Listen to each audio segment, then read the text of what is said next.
If you are going to take this man back, it is your responsibility as well. You're probably thinking, no, he hurt me, Eli. He did me dirty. He dragged me, Eli. No, it's your responsibility as well. If you're going to take a man back, you are agreeing to be in a relationship with a man. That's a 50-50 agreement right there. Based on the worries, anxieties, and stresses he gave me, what are some new actions in order for me not to only forgive him for this singular moment, but to have a successful relationship? Because we broke up for a reason.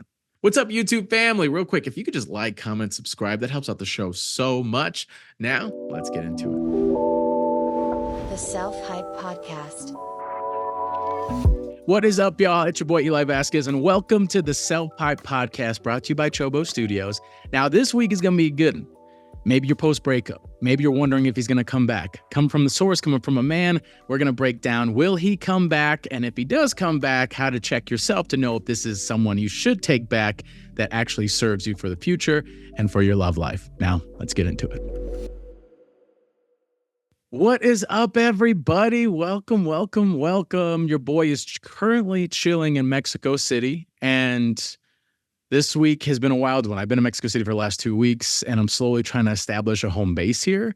I fell in love with Mexico City like 5 years ago. I'm half Mexican, but I grew up on my Puerto Rican side, so I'm like reconnecting here. Like I feel mana here. I feel my ancestors here, and it's like a dope city. It's like a jungle cruise, New York City, all mixed in one, and it helps me practice my Spanish. So I've been loving it over here, but I wanted to figure out what to dive into this week, and I always look at the comments. I always look at what people are saying on my social. I always look at how can I best serve in the most specific way possible. And the one thing I always get is, will he come back? Is it true they always come back? Now, there's a lot of verbiage out here in these digital streets of like, will he come back? Is he going to come back? I don't know if he's going to come back or not. Well, I see then say that they always do come back. So will they, won't they? Ba, ba, ba, ba, ba. We're going to break all that down right now. Now, you know I'm going to check you too, though. Don't act like it's just going to be, oh, Eli, he's going to tell me and that's going to be it. Heck no. I'm going to be checking you. I'll be saying how to know if you should take him back. If he says, oh, yo, I'm sorry, Sharice. You made mistakes. I made mistakes. But you kind of made me cheat on your cousin, though, so maybe you shouldn't take him back for that. But we're going to break down the nitty-gritty of if you should or you shouldn't and just check yourself overall, because it's the SelfHype Podcast. It's all about self-love and diving into your own personal wellness while finding love in these streets as well. So let's break it down right now. Do they always come back? What's up, y'all? I know you guys are enjoying the show, but real quick, I just want to talk about the Patreon. Patreon, you get early access to episodes, bonus content, and you could even ask a question that gets on the show. It's patreon.com/selfhype. Now, let's get back to it. Do they always come back? Now, I hate when I get this question. As a personal wellness coach, it drives me up a wall because I know where the question's coming from. You're asking this question because you're alone and you're scared and you're fearful and you want him back, even though you know damn well you shouldn't. You're asking this question to say, well, will he come back to me? Because I'm sad. I've been eating too much ice cream. I've been crying too much. I've been just sitting here alone. I miss his hair. I miss how he used to snore. I miss how he used to pick his toenails in bed. I miss all these things. Will he come back? It's not coming from a space of self-love. It's not coming from a space of a critical thinking. It's not coming from a space of, should I take him back? No, I want him back. Even though he's musty and dusty and he's emotionally irregular and he yells when he gets angry and he manages a Chipotle. Like, this is what we have to really dive into is, do I want him back? Is it a good idea to have him back? What are some things that I need to adjust not only within the relationship and expectations for him, but also with myself, where I don't enable the same things? So this is why I always drive up a wall with this question. Oh, will they? But I want to properly answer this first before we dive into you a little bit. Do they always come back? No, they don't. They don't always come back. A lot of men do, and you're probably thinking, Eli, my ex Esteban came back and I'm not talking about Esteban's dusty ass. I'm talking in general. If you're asking me this question, you're expecting a 99.9% answer, and there isn't one. There really isn't one. Now, I will say if a man is emotionally irregular, I will say if a man can't stand on his business and face his shame or take accountability, he may come back. But if certain men don't, they made a decision to end it, or you made a decision to end it because it was necessary. We have to stop acting like making that big decision and verbalizing that it's over is not something that's massive. It is. There's a whole lot of thought process going. And yes, even though he was dusty, even though he broke your heart, he went through the mental process to end it. He had a choice to make. He probably talked to his family. He probably talked to his friends. He probably talked to everybody. He probably talked to his damn Uber driver. Should I stay? Should I go? Should I not? Should I not? And with all that mental processing, he came up with, I could either be with this woman for the rest of my life, or I could live life alone and find someone else eventually.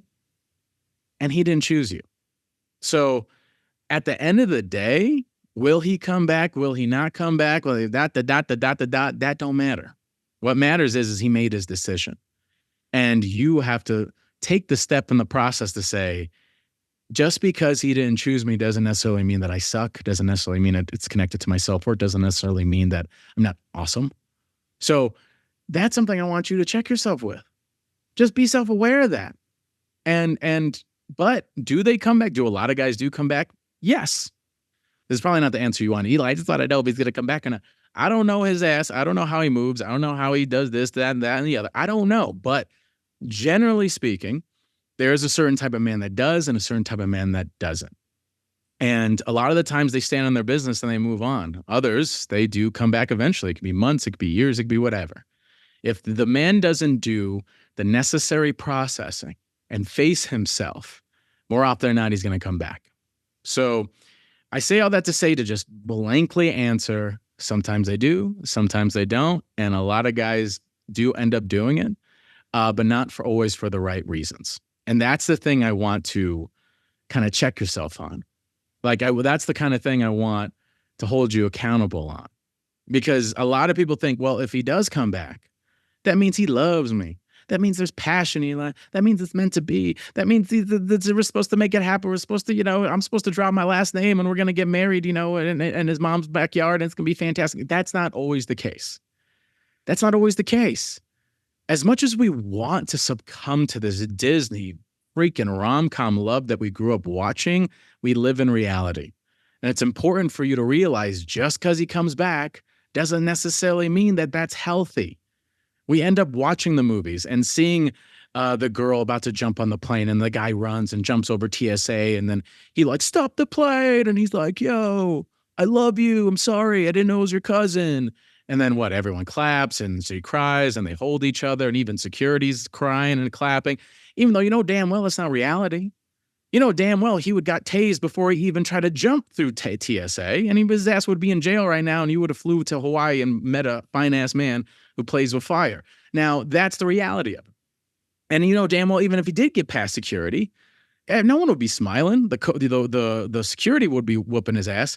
The freaking gate agents would be pissed, and everyone else would be yelling and being mad at y'all because you're holding them up on their flight. So it's not a movie. And it's, again, I say all this to say, jokes aside, that just because he comes back to you isn't always the most romantic action. Because a lot of the times a man will come back because it's the easy thing to do. Oof. I need y'all, some of y'all are checked into the VIP Delulu Resort and Casino and with the all-inclusive package. I'm going to say this again. Sometimes men come back because it's the easy decision, easy action, easy option to make, and it's what he's used to. You got to ask yourself, if your man left you for another woman, or he left you and he ran straight to another woman, or he started hollering at another woman, or he was on Tinder already, or he went to Hooters and made out with the waitress or something, which never happens, by the way. I asked out one Hooters waitress when I was in my 20s and she denied me, but she was so nice to me. God, they're good at what they do. Anyway, what I'm saying is he makes these actions because it's how he's conditioned to deal with himself in moments of tension. So if you see him running to other women, that's how he's been conditioned to deal with things. He can't face his own shame. He can't face his own accountability. He can't face his own ratchetivities. He must run to another woman because he needs to distract himself, because he needs to lick his wounds, because he needs to have this sense of escapism to stroke his ego. And he can't face himself. So if it's months or it's years later down the line or even weeks, and he's running back to you, that might just be a continuation of how he deals with things. I'm going to run to a woman. Well, I went into these streets. They were not what I thought they were. The waitress at Hooters denied me, and the Tinder's dry. The girls I thought I was going to hook up with aren't interested in me, and I'm lonely, and I'm bored. And I miss this emotional accountability. I miss being comfortable with someone. Even if I do hook up with a girl, it feels weird. Like we don't have this chemistry where I feel comfortable and confident. I felt that with my partner. So now I miss her. Now I made a mistake. Now I need to reach out to her again. Now I need to do this. So it's really important that you realize that if they do come back, it's the easy option. Because if he never stood on his business, if he never took accountability, if he never said, you know what, I made some mistakes. You know what, I need to do some healing. You know what, it's because of these reasons I'm moving on. And he just was in his immature masculine. He's just coming back because that's how he's conditioned to. Or I'll say even worse, you're just a crutch. You're just a crutch. You're just an enabling crutch where he's like, well, I can't stand on my own 2 feet right now. So let me have this crutch until, I get my strength up. And you ain't a crutch. I need you to show if he is going to come at that door, you got to be, I ain't no crutch. I'm a freaking Stairmaster. And you better have the glutes to be able to walk up these stairs consistently and efficiently to make me feel safe. And we're going to talk about that a little bit later, but it's really important that you all hit on the fact that if he's running back to me, is it with the right intentions? Is he seeing me as a moment of weakness? Is he seeing me as the filler option? Is he seeing me as, well, I could just run to her? I can just run to her and it's fine. Whenever things get hard, whenever things get tough, I'm just going to run to her. Now, it's really important that you check yourself in this moment because I get it. You miss him. You love him, the emotions, all that. But he hurt you. He put you through a lot of pain.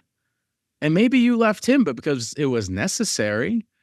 But it's important that you don't succumb to a momentary sense of lack of, and you stick to your guns and see the long-term effect of why we're processing and healing through these negative emotions. A lot of us just run for the quick fix, but it's not a long-term solution. So you may take them back because, oh, I miss them and the emotions and the this and the that and the ba, ba, ba, ba, ba, ba, ba. It don't matter. Because it will eventually end once you come to your senses. And he might end it with you because it'll come to his senses. So this is why we have to stand on business. We have to stand on business. And even and here's the thing. This is what to look out for. This is what I want you to look out for. If he does come back, and this is the thing to say no to.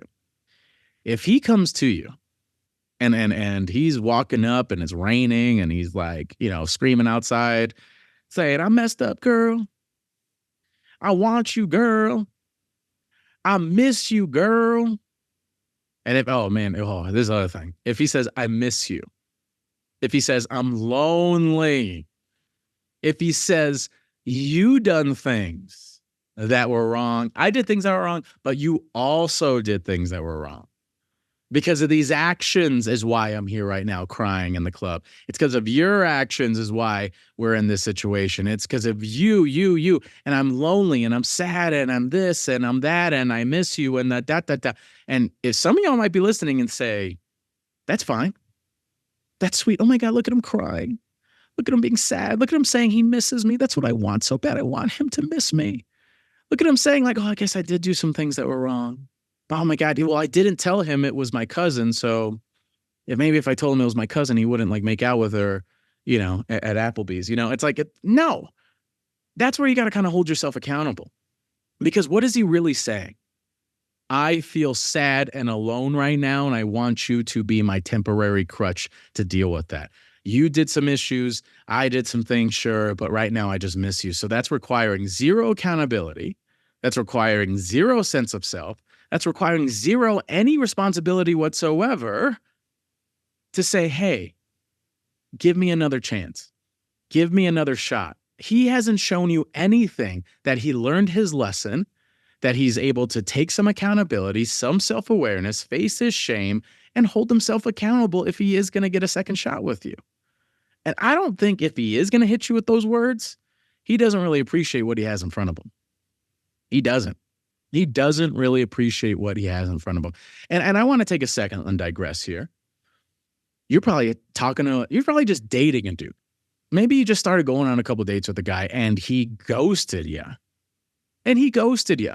This all still applies. There has to be some sense of accountability, because I'm gonna give you an example of a man that is going to show up in a sense of maturity. This is it right here. He's not going to make these faces, by the way. If you're looking at the YouTube clips, he's not going to make these faces.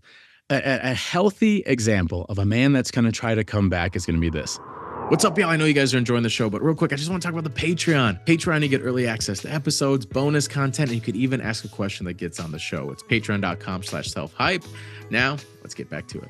A healthy example of a man that's going to try to come back is going to be this. Listen, I'm so sorry I hurt you. What I put you through was unfair. And why I did it was really because of my own lack of self, my own insecurity, my own fear of vulnerability. And I've taken this time to really face why I did what I did. And it was because I was scared. But that doesn't make an excuse for anything that I put you through. I hurt you. And you're someone I find precious, someone I find rare, someone I absolutely love, that I hurt deeply. And it's my job, if you give me another chance, to show you in a consistent manner through words and actions, to show you that I have shifted, I have changed to love you in a way that you need to. And I want you to hold me accountable. I want you to let me know what you need. I want to love you the way you always needed to be loved, because if I can't do that, leave me then. Don't even deal with my ass. If I can't love you the way you should be loved, I love you so much to the point where I rather have you find that with somebody else than me hold you back. And hold me accountable. Hold me accountable. It is my job to make you feel safe with me again. And I broke that, and I will do the best I can to make sure that never happens again. You see the shift? Nothing about you. Not blaming you. He took full and utter accountability. Now, he's not making excuses for his actions, but he's giving you context to better understand him. That's the difference. And he's saying, hold me accountable. Hold me accountable. And here's where you got to step in a little bit. If you are going to take this man back, it is your responsibility as well. You're probably thinking, no, he hurt me, Eli. He did me dirty. He dragged me, Eli. No, it's your responsibility as well. If you're going to take a man back, you are agreeing to be in a relationship with a man. You're agreeing to find a spot in that backyard, dig a hole, bury it. You're never going to forget, but you're in the practice and process with this man to forgive and move on and to heal. But you're agreeing to saying, okay, let's do this. So that's a 50-50 agreement right there. You need to come correct and say, based on the worries, anxieties, and stresses he gave me, what are some new actions that I need in a consistent manner? What are new words that I need to receive in a consistent manner in order for me not to only forgive him for this singular moment, but to have a successful relationship? Because we broke up for a reason. We had issues in this relationship. It wasn't perfect. There's moments I didn't feel heard. There's moments I didn't feel safe. There's moments where we had issues. There's moments where you just ghosted me from time to time. You have to stand on your business and say, in order for this relationship to be successful, there has to be new, different actions. And yes, we also have to have those conversations. You know what a conversation I'm talking about. If you're thinking about an ex, or if you're thinking about a guy now, you know exactly the type of conversations that you both have been avoiding, you both haven't dove into, you both haven't talked about, and you guys were just la-di-da playing house while there's underlying sense of fear and lack of trust. It's time to roll up your sleeves and face those things. If you're serious about making this work and taking this man back, and if you ain't, then what are we even doing here? What are we even doing? So there's a multi-step process for yourself if he is going to come back. And why we're doing this, so you could verbalize to him to know if he is actually serious about diving in and doing this again. Because if you do the inner work and say, listen, this is what I'm going to need, not only in this singular moment, but also in this relationship going forward. This relationship failed for these reasons. And these are the conversations I'm going to need to have. These are the things we're going to have to align with. These are the things we're going to have to figure out. These are the things we're going to have to talk about. But you hurt me. You left me high and dry. And now you're coming for a second chance. So here's the thing. The contract changed. This ain't the same relationship. What does Fat Joe say? Yesterday's price is not today's price. Yesterday's price is not today's price. The relationship has changed. So that means I'm going to need these actions. I'm going to need these words in a consistent basis in order to make me feel safe enough to forgive you and move on and to continue on to this relationship. Oh, wow. What is he going to expect that? If a man ain't for real and he's just using you as a crutch, wait, no, this is difficult. You're supposed to be my weak point. You're supposed to be my crutch. I was supposed to lean on you because I'm scared because I don't have any other women. Wait a minute, this is going to be hard. I'm going to have to learn to jump like I never did before. I'm going to have to run faster. I'm going to have to have more athletic ability versus a crutch. And this is not physical therapy. This is a marathon that I'm training for. Nah, no, I'm good.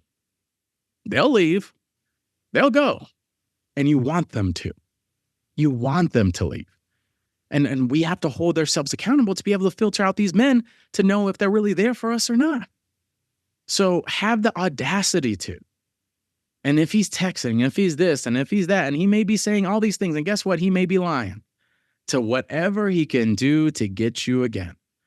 And there's so many underlying psychological reasons for this. He wants to, if he wants to stay in power of you, he sees you as a sense of property. I know that's a scary word. I don't like to use that much, but he has this protective nature over you, even though you guys aren't together, even though he did you dirty. He wants to psychologically always be in your brain for a sense of ego. The idea of you hooking up with other men drives him nuts out of his own projection of what he's done to you. There's so many psychological worries that could come with him just coming your way. Now, I'm not saying every man we're talking about is dusty and that manipulative, but some women are with those guys.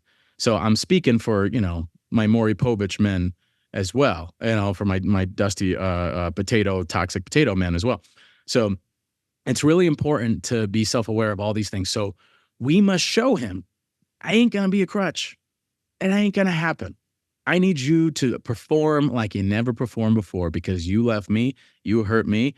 And even if you left him and you want him back and all that, then again, you guys have to dive into the relationship like you never did before. And it's not going to be easy. It's going to be scary. It's going to be a big old pain, but it's going to be freaking necessary if you want this to work. But at the end of the day, and this is what I tell my clients all the time, like if you're going back and forth and you're struggling and this and that and the other, just take all of it off the table and say, does this serve me? Does it serve me? Does it serve me to have him come back? Does it serve me for even wanting him back? Does it serve me, or is this just a momentary sense of limiting belief in myself? Because I need you to ask yourself, was this a relationship that I thought I would be in when I was a little girl? When I was 12 years old, thinking of my man, thinking of the love I was going to have, thinking of all that. Is this the relationship? Is this the man? Is this the man I'm going to be with? Is this the man I dreamt of? Is this the type of relationship I dreamt of? It's really important that you dive in and ask yourself these hard questions and lean on your ladies too.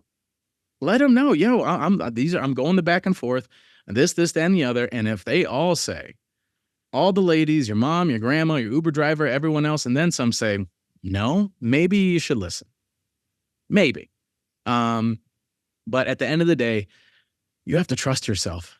And if you don't trust yourself, and you're afraid that if you take this man back and you may be stuck in a multi-year relationship just like before, and you're going to lose yourself and you're going to lose your identity and you're going to do all that, then maybe you should hold off. Because guess what? Just because he wants to come back right now doesn't mean that you have to let him right now. You guys broke up for a reason, and you may need some time alone. And if you've given yourself that time, you may realize once the emotions kind of subside, I really don't want him in my life anymore. And I got to say that for the people in the back, just because he wants you right now doesn't mean he should. You ask yourself, is this the right time? And if he really does care, and if it's really meant to be, you can hold off as long as you want to. And I'm not talking a couple hours. I'm not talking a week or two. I'm talking months. I'm talking years if you need to. Because at the end of the day, do we want a successful relationship or we just want him? Do we want a real healthy love or do we just want somebody? But those are the big questions you got to ask yourself. And you don't have to make a decision right now. Again, you're in the business of taking action today that makes the 8-year-old little girl proud of you and your 80-year-old version of yourself proud of you. I will say that again. You are in the business of taking action today to make only two women proud, the 8-year-old version of yourself and the 80-year-old version of yourself. So you ask yourself, does it serve me to take this man back? Does it serve me to create a future with this man? Does it serve me to even dive into it with him right now? And let me take an action. What would these two women be proud of based on the action that I take? And then go do it. Oh my God, I missed him. Oh my God, I did this. Oh my God. Slow the damn breathing down and just get through the day. You've been through heartbreaks before. People have gone through heartbreaks all over the world, all throughout human history. You're going to be freaking fine. But this is self-hype. This is self-love. This is doing it like we never did before. This is showing our grandmama what we're capable of in our healing journey and finding love like we never did before. That's your job right now. So if you're thinking about it, slow your breathing down. What does this really know what I want? Set the terms and conditions if you are going to let him in, and hold him accountable to it. Hold him accountable to it. Because if he starts slacking him, and then if he starts getting defensive, he starts getting angry again, he's showing you who he is. And that's someone who lacks accountability. And you need to look in the mirror and see a crutch. And it doesn't mean that you are one. It just means we now got to do something about it, because last time I checked, you're magic. And we're looking for someone that sees that. Just letting you know. And why I say all this to say, I don't want you to be afraid. I don't want you to be afraid of taking chances on love. I don't want you to be afraid of running through TSA at the airport. Man, don't run through TSA at the airport. You get tased. But I don't want you to be afraid in this love game. Love is insane. There's so many systems, and Black Cat and Drizzy Drazzle and Sparkly Sparkle and Bibbidi Bobbidi Boop, different strategies and things. Just be your most authentic self. Trust your damn self and take an action. And guess what? If you fail, that's okay. Just hold yourself accountable and get out when it doesn't serve you anymore, and then learn from it. That's all you got to do. So I don't want you to be so afraid that you don't take a chance on love, but I do want you to hold yourself accountable with these kind of parameters, these different filters, these different boundaries, and be honest with yourself. And don't forget that you have people that love you, and people that support you, and people that want you in their lives, and people that want you to be happy. Lean on them and say, yo, I'm struggling with this. But at the end of the day, this man needs to take accountability. At the end of the day, he needs to respect those new terms and conditions. And at the end of the day, it doesn't have to be on his timeline. It can be whenever you want it to be. And if you need a community, holler at your boy. Link in the show notes. There's tons of ways to connect with me. Tons of ways to join in my amazing community of ladies that are taking big action, doing all that. Thank you for listening. You're going to be fine. And what's beautiful is you get to do all this stuff. You get to heal. You get to work on yourself. You get to take chances. You get to do the damn thing. Get excited. Get excited. You get to be here. Let's figure out why. All right? I love you. I'll see you next week. What is up, y'all? Thank you for listening this week. I appreciate you. If you want to be a part of my community, again, so many ways to work with me. Links in the show notes. Also, the Patreon. We do live events now every month, and you could get to be a part of it. Ask me questions. Let's jump on a call. Let's chat. Let me hear your story. That's on the Patreon. Also, the show notes there. And love your damn selves. Look at us get to do this. Look at us get to heal. Look at us get to do the dang thing. You know what I'm saying? All right. I'll see you next week. The Self-Hype Podcast.